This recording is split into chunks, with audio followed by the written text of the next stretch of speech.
threat. But when he turned his gaze on the fisherman again, it was to discover that he'd had a reprieve. During the minute or so that he'd spent watching the shepherd, the pair had reached the intersection of the two paths, but instead of coming upstream to join him, as he had feared they would, they'd gone in the other direction. In fact, he could hear the sound of their voices growing fainter as they moved away. His solitude was preserved. Well, thank heaven for that. With a sigh of satisfaction, he turned back to face the stream, and a moment later his line, with the fly attached, went soaring off in an arc to fall softly on the still surface of the pool. He felt better already.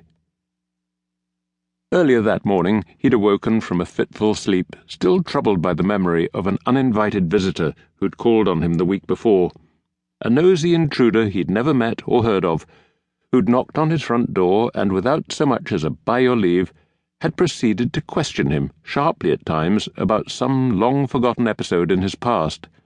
Names, dates, places, the questions had been fired at him like so many missiles, as if he could be expected to remember details of that kind after all this time.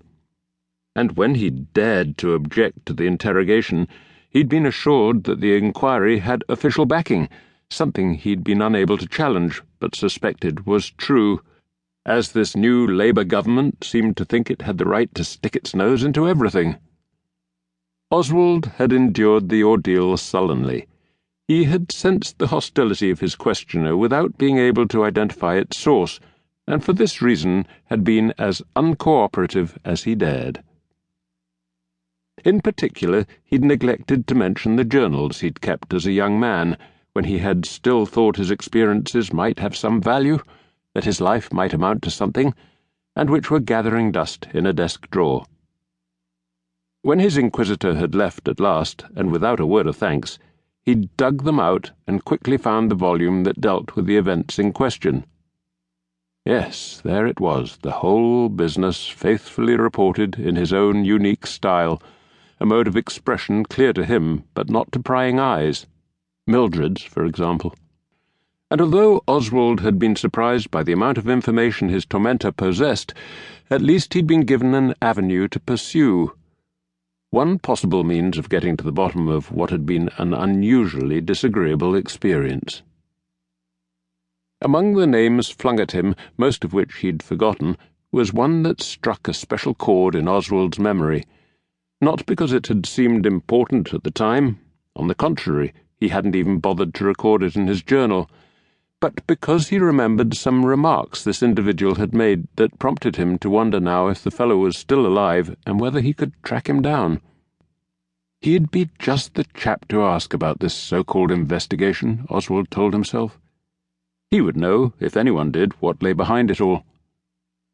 Finding him had been the problem, however.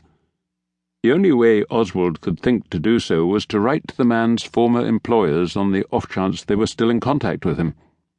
But although he had begun to pen the necessary letter, he'd quickly lost heart and put it aside. What was he getting himself into, he had wondered.